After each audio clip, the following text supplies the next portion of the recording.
Jangan lupa like, komen, dan subscribe channel YouTube TVRI Bengkulu dan nyalakan lonceng notifikasinya.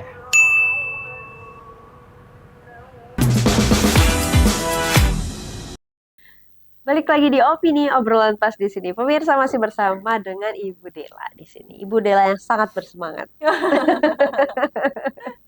Ibu Dela, itu ketika selesai nih waktu itu, selesai pendidikan, itu memang langsung jadi guru kan? Iya, jadi guru sebagai saya dulu ketika tamat kuliah itu kan menjadi terapis terapis bicara untuk anak-anak berkebutuhan khusus. Terapis bicara itu kan untuk tunarungu, untuk tunagrahita, untuk autis gitu. Jadi memang waktu tamat kuliah itu langsung menjadi terapis. Kemudian saya eh, ada penerimaan PNS, biasalah orang tua ya kan, Ya. pulang lah nak, jadi pegawai Daftar aja lah PNS ya, nak, nak. gitu kan, ya ayolah nak, gitu. Jadi ya saya pulang, kemudian jadi PNS. Waktu itu saya di SLB Negeri 1 Seluma di Kabupaten. Oh, di Sulma waktu itu. Di Seluma waktu itu sekitar 11 tahun, hampir 12 tahun. Baru kemudian saya pindah ke kota. Oh, Jadi itu gitu maksudnya. awalnya. Oke, ini ketika menjadi terapis dan ketika apa ya jadi guru ya di SLB itu gimana sih? Kan itu beda ya? Beda. Gimana itu Bu?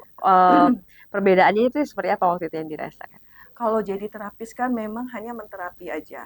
Biasanya 1 jam buat satu anak, dan saya fokus ke terapi bicara. Oke. Karena memang bidangnya Bidangnya gitu kan, itu. memang bidangnya. Bagaimana caranya anak ini dari yang speech delay kah, belum bisa berbicara sama sekali kah, bagaimana caranya bisa mengeluarkan Ya. suara yang bisa dipahami. Karena semua orang bisa mengeluarkan suara, tapi tidak semua bisa dipahami. Ya kan? Betul, Bayi betul. mengeluarkan suara, tapi tidak Nggak dipahami. dipahami. Benar. Gitu. Kita dipahami, mengeluarkan suara dipahami. Itu, dan kalau ketika menjadi guru ya saya harus fokus ke ketika terapi satu anak satu terapis. Jadi yang saya hadapi ketika 1 jam belajar itu hanya satu anak. Nah ketika jadi guru anaknya 5. 5-5-nya tunarungu. 5-5-nya nggak bisa ngomong. Jadi harus satu-satu gitu. Berarti artinya fokusnya itu kan harus bagi-bagi nih ke 5 anak itu. Betul. Jadi makanya sistemnya sistem setengah melingkar, Mbak. Jadi saya di tengah-tengah. Jadi ke sini atau satu-satu dulu difokuskan. Kamu dulu ngomong A, bergantian. Misalnya kali ini kita mau belajar huruf apa atau kata apa, bergantian ngomong. Lebih bertahan aja sebagai guru karena memang karena kalau terapis kan hanya satu anak yang dihadapi. Istirahat dulu baru anak berikutnya kan. Kalau ini langsung satu kelas, ya, dan dari pukul 7.30 sampai anak pulang kan anak itu aja yang dihadapi sampai 7 hari. Setiap hari kan mereka aja yang dihadapi. Tapi enaknya adalah ketika kita di SLB, ketika kita bisa memperhatikan betul-betul progres anak day by day. Iya. Mana yang progresnya cepat, mana yang agak lambat, apa yang melatar belakangnya anak ini lambat, mungkin orang tua yang agak kurang mendukung, atau lingkungan, atau apa, atau anak ini ternyata juga dia selain tunawicara, dia juga punya hambatan intelektual. Sehingga itu beda lagi tuh. Beda lagi. Makanya walaupun dia sama-sama tunarungu, Mbak, atau sama-sama tunanetra, kalau misalnya dia memiliki hambatan penyerta, itu akan beda penanganannya. Jadi memang harus ke tenaga yang paham gitu ya. Betul. Jadi makanya kalau kita itu jadi harus di-asesmen dulu. Anak ini betul-betul tunarungu murni atau ada hambatan penyerta. Kalau ada hambatan penyerta akan beda penanganannya. Berarti para terapis, para guru pun juga meneliti dulu tentang ini. Ini apa nih gitu ya. Betul. Karena nanti kita tadi kaitkan dengan yang ke orang tua, kan biasanya orang tua kan pasti akan mencari info dulu. Anak saya kenapa? Apakah betul pure tidak bisa berbicara karena hambatan pendengaran?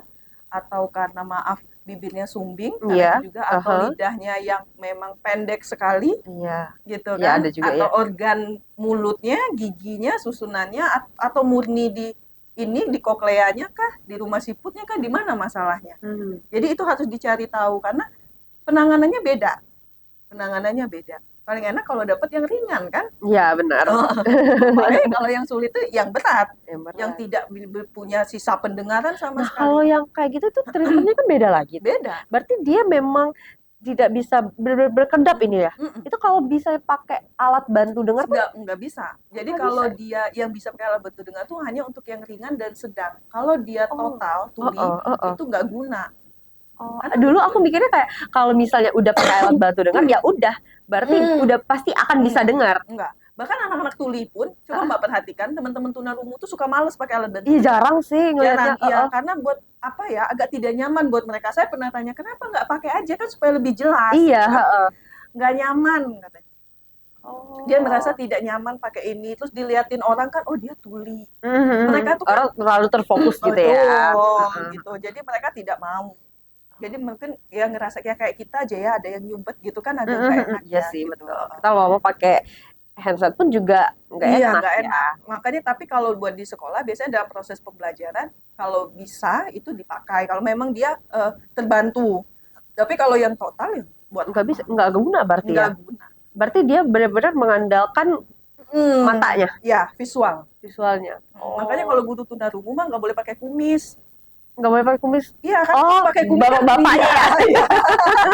Kan dia kalau ngobrol, ya kan kalau ngobrol kan Tutupan ya. dia kan ngelihat baca bibir kan. Iya, iya, Mama bayangin kalau dia kumisnya tebal kayak suaminya Mas Inul misalnya gitu ya kan. Mas Adam. Ya, iya, makanya.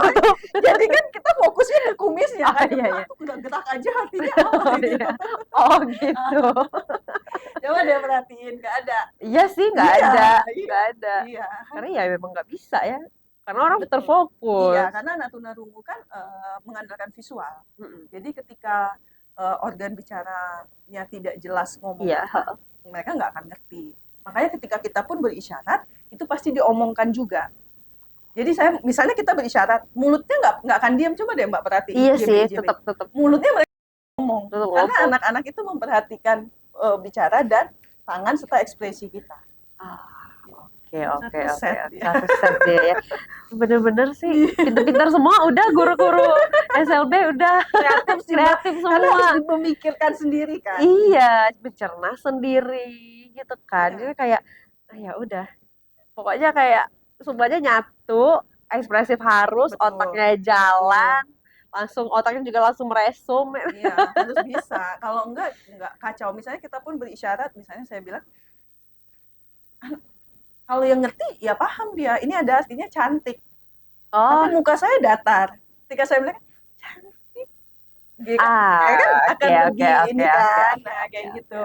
Ini kayak lebih males ngerespon aja gitu Iya, jadi ya. kalau kayak yang nggak ngerti kan. Iya, Muka iya, kamu ngomong cantik, tapi muka kamu datar. Kamu datar aja Oh, gitu. oh, Oh, gitu. oke. Ini seberapa penting sih Bu untuk anak-anak tunarungu itu mendapatkan terapi? Walaupun mereka udah pendengarannya udah hilang total, tapi itu seberapa penting sih sebenarnya mereka untuk tetap mendapatkan terapi? Iya, penting terutama tadi yang kita bahas kalau dia sejak dini, Iya. sehingga dia terbiasa untuk berbicara. Karena kan salah satu alat komunikasi yang paling diandalkan sekarang kan adalah berbicara. Ketika mereka tidak bisa berbicara, mereka tidak bisa menyampaikan apa yang ingin mereka sampaikan. Ya. Ia lewat tulisan kalau mengerti, kalau bisa menulis. Karena anak tunarungu tuh kayak gini Mbak, misalnya ibu pergi ke pasar. Dia proses penerimaannya biasanya sebagian besar tunarungu itu dia akan nulisnya ibu ke pasar pergi atau pergi ke pasar ibu. Oh, Seperti itu. Iya, Jadi dia iya. dibalik, suka dibalik. Nah, ya kalau misalnya mereka mengerti dengan tulisan. Ya kalau yang orang diajak komunikasinya mengerti bahasa isyarat. Kalau tidak, nah makanya walaupun kita misalnya bapak ibu di rumah misalnya gitu atau saudara-saudaranya ada yang tunarungu tetap diajak berbicara. Jangan kitanya yang ikut tunarungu. Oh, Sometimes kita gitu ya. iya sih. Iya kan? Oh, Bener nggak Mbak? Misalnya ketemu nih sama tunarungu, Mbak jadi ikutan tunarungu kan? iya benar. Kan maksudnya mau menyeimbangi. Menyeimbangi. Padahal itu salah. Oh, salah ya? Baik. Yang benernya adalah kita membiasakan mereka untuk berbicara. Oh, kita tetap ngomong aja gitu. Ngomong aja dengan penuh ekspresi. Kadang itu mau tetap seperti itu, tapi cuma takutnya tersinggung nanti. Enggak. Justru seperti itu. Justru kalau misalnya kita Iya. jadi kita yang ikutan. Ngapain? Jadi kadang saya suka nanya tuh ngobrol juga. Kamu kan nggak tunarungu, kok kamu tunarungukan diri kamu sendiri? Kesannya jadi nggak bersyukur kan ya? Justru kami makan sudah, gitu Oh, kan? Gitu. Makan apa? Misalnya seperti itu. Ngobrol aja gitu pakai isyarat tidak apa-apa. Mereka akan lebih senang gitu dibanding kita dia juga. Sehingga ketika proses kita ngajarkan mereka berbicara pun jadi tidak sempurna karena Aha. kita pun ngobrolnya tidak sempurna. Seperti bayi Ketika kita mengajarkan terbiasa ngomong makan itu mamam, Iya, bayi akan menerima mamam, mamam. bukan makan. Iya, betul. Padahal yang betulnya makan. Makan. Seperti itu juga dengan tunarungu. Ketika kita angang-angang, dia akan angang-angang juga. Tapi ketika kita ngomong bener aja, belum tentu bener kan? Iya benar. Oh Kayak gitu. Masuk nih, logikanya masuk nih. Iya kan? Iya benar-benar. Jadi makanya saya bilang juga, ketika orang tua juga, ketika kadang-kadang saya mengedukasi beberapa, ada pertemuan atau ada seminar atau apa, saya bilang, ibu tidak perlu jadi sok imut bapak ibu di rumah. Nenek-nenek juga nggak perlu sok imut. Gitu Iya kan. betul. Oh, anak tayang udah mau beli kayak Iya. gitu kan. Kenapa harus anak tayang? Sayang aja gitu kan. Sudah makan belum? Kenapa harus ngomong mobil tuh bum-bum? Kita ngomong mobil aja anak udah bum-bum kan? Iya. Iya kan? Nah, jadi pembenaran kata, karena saya seorang terapis bicara juga, pembenaran kata itu harus dimulai sejak dini. Ketika kita ingin mengajarkan A, kita harus ngomong A. Aha. Ngomong B harus B.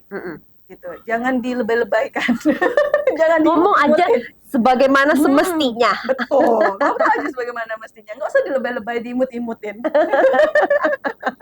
Benar Nggak ya. usah diimut-imutin. Nah, Ibu, ini kan kalau di sekolah nih kita bicara tadi juga terapi seperti apa, terus pembiasaan seharian juga apa. Tapi kalau kita bicaranya ke ranah politik, ke pilkada nih kayak kemarin, Iya, itu kan butuh, itu kayaknya bebannya lebih berat deh. iya, Iya benar. kan? Benar. Itu gimana caranya, pokoknya otaknya harus cepet banget mutar. Benar. Itu gimana waktu pilkada, ceritanya seperti apa? Iya, jadi ketika teman-teman TVRI ngubungin, Bu, Bu jadi JBI ya, bahasa isyarat ya, di ini pilkada. Oh iya, siap gitu kan. Terus temanya apa? Kan hanya dapat tema, Mbak. Iya. Temanya aja yang tahu. Pertanyaan tersegel. Apa yang akan diucapkan sama paslon tidak tahu kan. Jadi modal, temanya hari ini. Berarti tidak akan jauh mungkin dari pembahasan misalnya tentang ekonomi, sosial, mungkin tentang KKN mungkin atau apa gitu pembahasannya, tidak akan jauh dari itu. Maka saya memprepare, kata-katanya mungkin tidak akan jauh dari itu. Maka saya harus menyiapkan kata-kata yang berhubungan dengan hal itu gitu kan. Karena kita tidak tahu. Dan ketika saya menjadi juru bahasa isyarat ketika pilkada, saya tuh berlomba dengan apa yang diucapkan sama orang. Speednya parah paslon. Iya, kalau paslon ngomongnya cepat, iya saya pun juga harus cepat. Tapi bagaimana cepat itu mungkin tidak semua tersampaikan kata per kata, tidak disampaikan kata per kata karena memang yang penting adalah poinnya dari penyampaian para paslon itu apa. Oke. Gitu. Poin pentingnya itu yang harus diambil, kayak tadi kata Mbak, nge-resume-nya kita harus cepat, dia bahkan bahas ini gitu kan. Oke, baik, kalau misalnya dia bahas ya besok kemarin kita sudah pergi ke sana, kita sudah keliling, cukup bahas kemarin calon bupati keliling ya kan, nggak perlu kita bahaskan kemarin kami sudah berkeliling. Jadi ambil poin pentingnya aja. Kalau nggak kekejar. Betul. Oke, Mbak, nanti kita lanjutkan lagi sekarang jeda dulu ya. Baik. Untuk pemirsa jangan kemana-mana, tetaplah bersama kami di Opini Obrol Pers di sini.